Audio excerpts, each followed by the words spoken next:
Okay, let's dive right into this.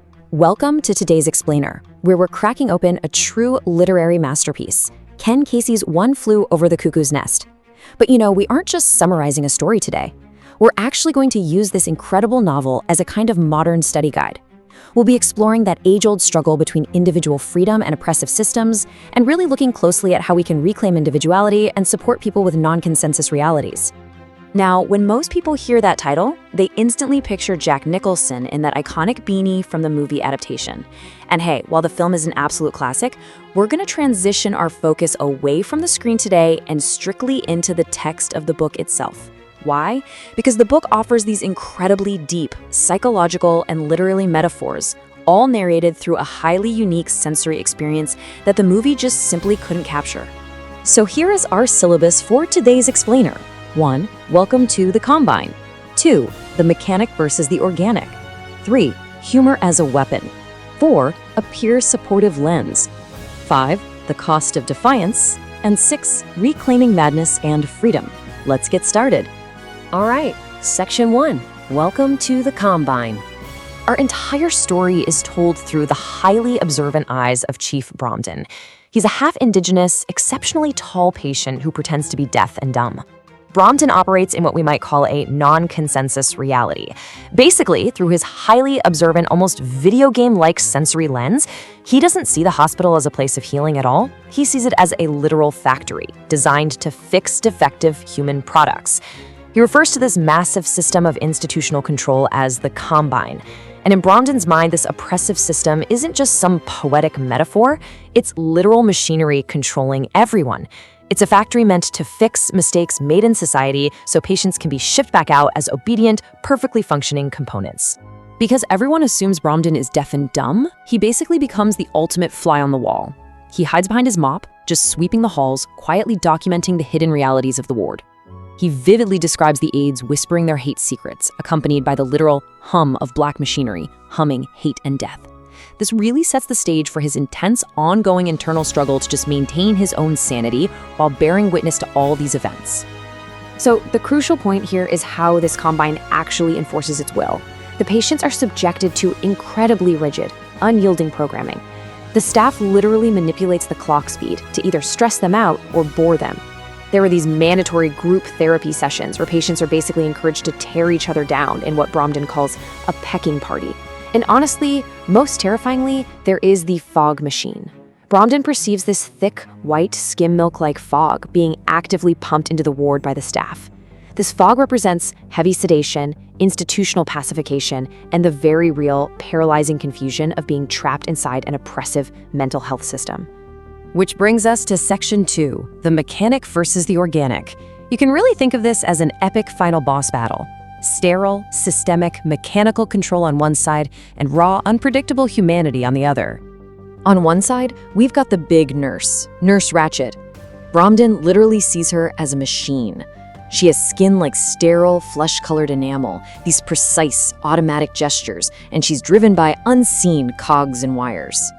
Against her arrives Randall P. McPherfy. He's a broad, scarred guy with a brassy voice, long red sideburns, and just this chaotic, purely organic energy. When he walks onto the ward, he doesn't slide along the wall like a frightened new admission. No, his iron heels ring on the floor like horseshoes. He is literally life itself, entering a sterile factory. And this detail brilliantly illustrates that contrast. Bromden observes Nurse Ratched carrying around a woven wicker bag, but he doesn't see lipstick or compacts inside. Through his lens, that bag is completely full of watchmaker's pliers, rolls of copper wire, porcelain pills, and polished gears. This vivid visual metaphor perfectly captures her deeply controlling nature and the hidden mechanical reality of the hospital staff. Moving right along to Section 3, humor as a weapon. When McMurphy arrives with his vibrant energy, he brings a deeply organic disruption to this super rigid mechanical environment. And his very first weapon is something the ward literally hasn't seen in years. He laughs. It's a free, loud, entirely confident laugh that just spreads and rings across the silent ward. Bromden realizes it is the absolute first real laugh he has heard in years. McMurphy's loud, unapologetic presence immediately highlights the hidden insecurity of the hospital staff. He completely disrupts their rigid social hierarchy simply by refusing to be intimidated by it. To really get how Bromden processes all this, we need to talk about non-consensus reality. In traditional mental health care, Bromden's visions of hitting machines and blinding fog might just be quickly dismissed as hallucinations. But in the context of this explainer, we see that Bromden is actually using his unique perspective as a powerful tool to see the actual truth of how power operates.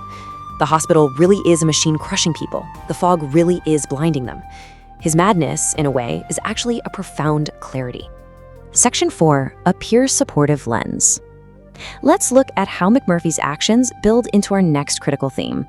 We can actually view his rebellion as a radical, grassroots form of peer mental health support. What does this book teach us about actually supporting people with mental health challenges? Early on in the book, another patient named Harding explains that the guys aren't in the hospital because they're rabbits, but because they simply cannot adjust to their rabbithood in the outside world. They are individuals who just couldn't fit the mold. McMurphy's arrival forces the patients to question the hospital's absolute authority and really ask themselves, are we really broken or is the system broken? McMurphy systematically empowers his peers to break their programming. He hijacks those toxic group meetings with humor. He leads a massive protest to watch the World Series, literally just sitting in front of a blank TV screen in pure defiance of the nurses' control. He organizes a deep-sea fishing trip, getting the men out into the real world, into the sunlight and the salt air, and he even gets the tub room reopened to play blackjack. He fundamentally treats them like capable men, not defective machines. The impact this has on Bromden is absolutely profound. Bromden used to think the Combine had made him literally physically small, but through McMurphy's peer support, through simple friendship, high expectations, and playing gutsball, Bromden's internal struggle shifts completely. He finds himself feeling physically and spiritually big enough to finally fight back. His healing didn't come from the hospital's machinery, it came from a peer. Section 5, the cost of defiance. Now, breaking the rules of the Combine comes with a heavy price. The system absolutely does not give up its control willingly. The hospital retaliates with brutal, systemic force. First, they turn up the fog machine to try and pacify the ward. When McMurphy and Bromden continue to step out of line, they're dragged to the shock shop for punitive electroshock therapy.